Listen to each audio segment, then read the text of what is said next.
Now, it's been a handful of weeks since Auralex came out and helped me redesign this room, and I wanted to give my take on their products, all of them, not just one, not just something specific. This is a complete solution, so I figured it'd be best to do one video covering all of the products. And since we're all audio lovers here and we're all in one name of the game, and we're trying to make our productions better, we have to talk about these products. I'd also like to remind you that since my channel is awesome, I still have the 10% off discount for Auralex's website. No telling how long that's gonna last, so be sure to use it. The link should be in the description below. Now that said, if you've come to this video because you're maybe looking for something that Auralex is offering and you're curious to learn more about it, you are in the right spot. But first, help me out with the algorithm. I'm not monetized yet, so please hit the like button, leave a comment below, let me know what you think about Auralex and what's your experience with Auralex, and subscribe to the channel for all things UAD, Luna, and audio production. So what do I have to review here? Well, I have the 2-inch Pro panels on the wall, the 2-inch Pro panel ceiling panels. Behind me and in front of me, I have the ProMax V2 portable panels. In the corner, I have a Studio 6 bass trap. I have the Pro panel bass traps as well. Underneath my speakers, I have the Propods, and then in the vocal booth, I have the wedgies. And I believe the wedgies are the 2-inch foam wedgies. Now, if you want to deck out your room just like this, all of the links are in the description below in case I forgot anything. Now, I must say this room, heck, any room that I've been in that's been my own room has never sounded this good, both with speaker playback and obviously with tracking. Now, from a practicality standpoint, I think my favorite piece so far out of all of this has been the ProMax V2s. They're incredibly handy. You can move them around. I know that Kat, sometimes we bring them out into the lounge room out here whenever she's doing some zooms, and it kind of helps cut down on some flutter echo.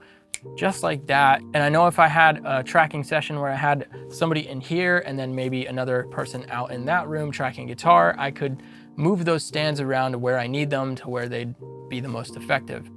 The only thing I will say about those ProMax panels is that you want to make sure that when you have them on the stand that you fully extend the stand, otherwise they'll have a tendency to sag. There's no real negative to sound or sonic difference if they are starting to kind of lean forward a bit. It's just a visual thing, and I prefer if they look really clean and straight. And the same thing can be said for the Studio 6 bass trap. Just again, make sure that you're extending that stand all the way. Now, using the portable bass trap was a brilliant idea, and of course, I owe that all to Auralex. I didn't know how to treat that corner. The corner of the room is just like a door. It's just a doorway entrance, so you couldn't put a bass trap there unless you had a portable one. So geniuses over at Auralex can help you design a room. You just go to their website, you can consult with them. It's really easy to do. Link is also in the description. Long story short, if you don't have a corner that you can permanently fix some sort of Pro panel, the Studio 6 bass trap is fantastic. It works really well. Now, my thoughts on the Pro panels, the name says it all. These Pro panels are literally for pros. They sound fantastic. They're incredibly clean. They look really nice. They're very sturdy on their mounts. They come in a ton of colors.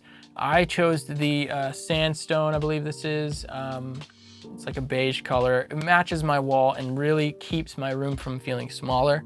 So I love that they have all of the different color options so you can design something specific to your room. Now, these are the 2-inch panels, and they have a noise rating coefficient of 1.05. And without going into too much of a rabbit hole, Auralex has provided all of that data on their website. They're very transparent about that sort of thing, so check out their website whenever you click on one of those links down below. Now, out of the box, they come with everything that you need to install, and it's pretty straightforward, pretty easy.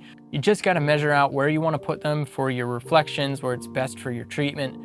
And then you just put the hooks into the wall, and then you put the panel on the hook, and there you go. It's super easy. Now, let's talk a bit about this vocal booth that we built.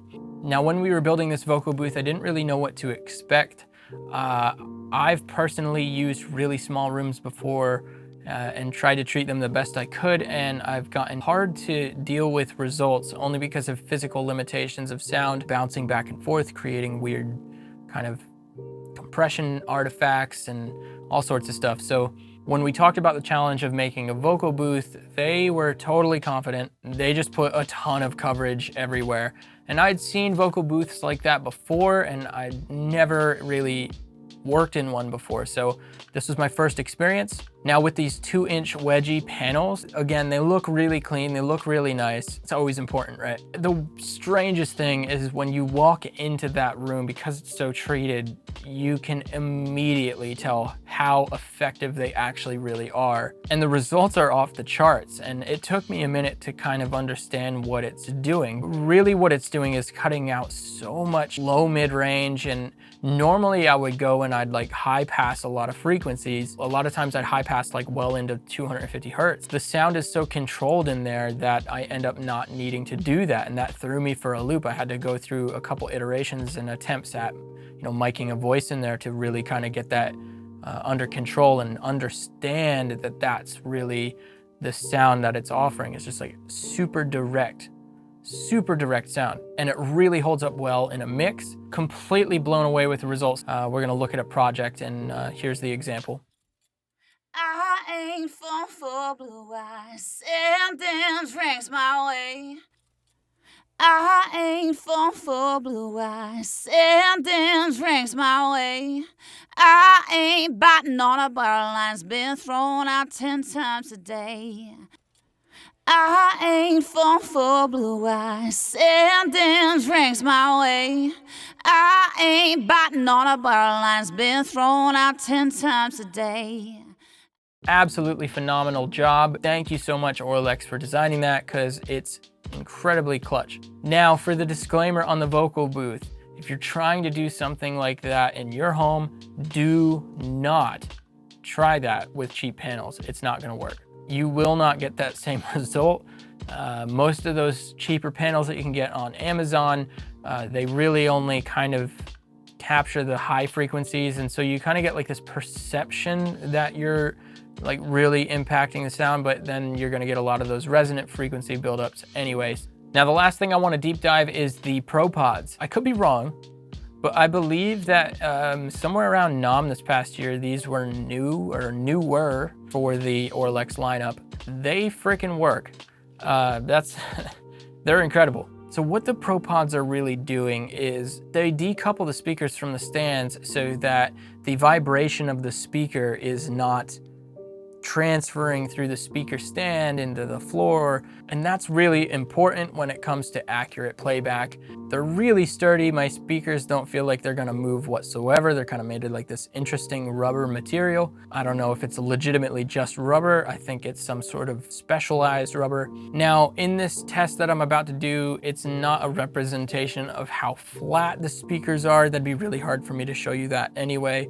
This should give you some sort of sense of the difference that the Propods can make in terms of a response in frequency. So we've got our Aston Spirit set up here, and we are going to do a quick A/B of the speakers with and then without, and I've got it in the listening position in Omni mode.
what you guys thought of that test result, and let me know your thoughts. I'm very curious. From my experience sitting in the room, the low end is a lot more right where you'd want it to be with a reference mix. It's not misleading. That's a good thing, because a lot of times when you're mixing, people put way too much bass. So for me to understand this is what it should sound like, that's very helpful. So Propods made a big difference in that as well. And then of course, last but not least, you guys gotta hear the before and after one more time of this entire room.